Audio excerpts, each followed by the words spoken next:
Good morning friends. आम्ही काल संध्याकाळी पोचलो कन्याकुमारीला. संध्याकाळी साधारण 4:30-5 वाजेपर्यंत पोचलो. संध्याकाळी आम्ही काय एक्सप्लोर नाही केलं, रिलॅक्स केलं आणि आता सकाळी आम्ही सनराईज पॉईंट बघायला निघालो आहोत. सनराईज साधारण 6:30 वाजताचा टाईम आहे, 6:28 वगैरे काहीतरी. आणि आता 5:30 वाजलेत. आम्ही निघतो आहे आता रूममधून. पोचायला अर्धा तास जाईल. चला तर मग भेटूया सनराईज पॉईंटकडे.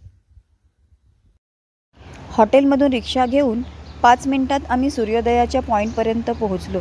इथे आल्यावर बघितलं तर सूर्योदय होण्यासाठी अजून 15 ते 20 मिनिटाचा कालावधी अवशेष आहे.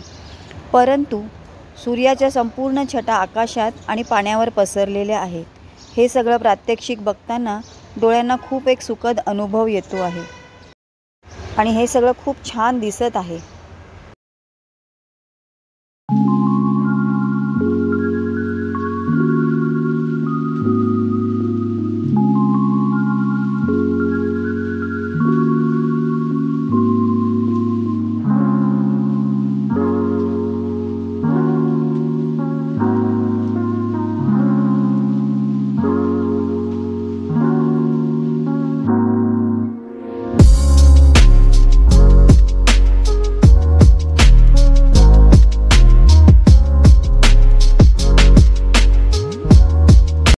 सूर्योदय झाला आणि बाजूच्याच असलेल्या रॉक ब्रिजवर आम्ही वॉक घेण्यासाठी निघालो. हा जवळजवळ 400 ते 500 मीटरपर्यंतचा ब्रिज असेल आणि इथे हा ब्रिज संपतोय.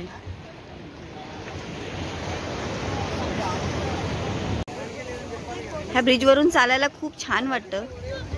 हवा हलकी हलकी हवा येते. अगदी सनराईज पॉईंटच्या बाजूलाच आहे, जवळच आहे.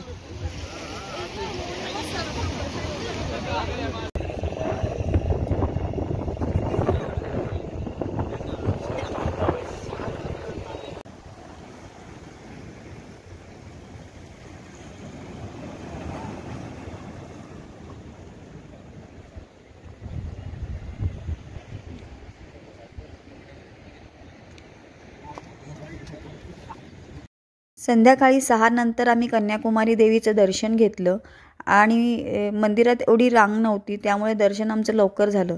त्यानंतर आम्ही मंदिराच्या मागे असलेल्या घाटावरती थोडा फेरफटका मारला आणि थोडी फोटोग्राफी देखील केली. संध्याकाळी देखील थिरुवल्लवूर आणि विवेकानंद यांचं मेडिटेशन प्लेस खूप सुंदर वाटत होतं आणि समुद्रात येणाऱ्या संध्याकाळच्या छटा देखील फार सुंदर वाटत होत्या.